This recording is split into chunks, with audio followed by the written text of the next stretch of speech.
samahan niyo ako mag-ayos ng kwarto ni baby. So, syempre, naghanap na ako ng yung sakin niya kasi wala kasi ng hanap. Kaya parang naisipan ko yung hijab ko naman.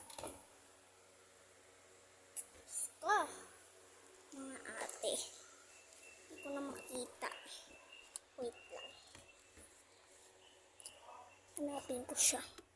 Kasi kailangan ko yun. Ginida. May gitang sumisiksik na ako sa cabinet.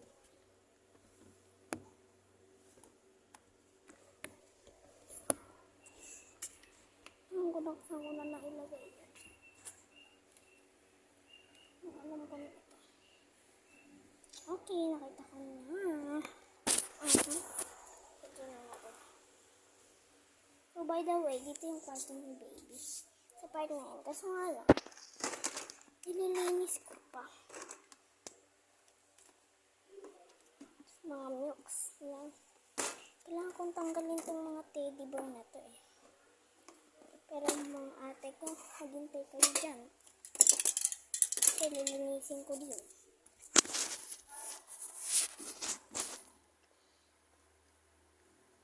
Ito yung ano ko kasi black lang.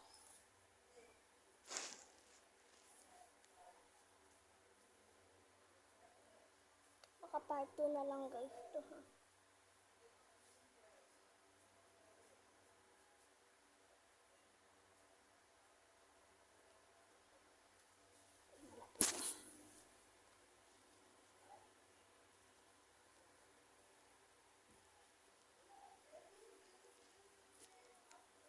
Okay, kunin ko na yung ulan.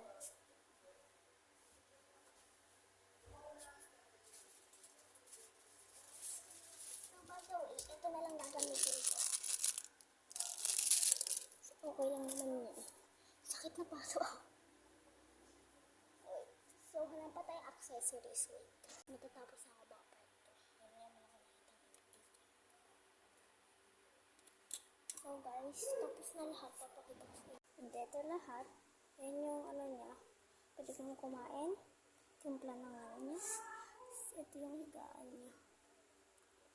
Ayan. So, okay. Salaw natin. Kunin ko lang si baby. Ikaw ko na siya. So, lalagay mo natin siya. Higaan. Okay na. So, mamaya, lalaro na siya. And then, basahan ko pa siya ng book. And then, papalitan ko pa siya. Mamaya. So, part 2 na lang guys. Bye-bye. So, wala talaga akong ilaw. Then, tuturuan ko pa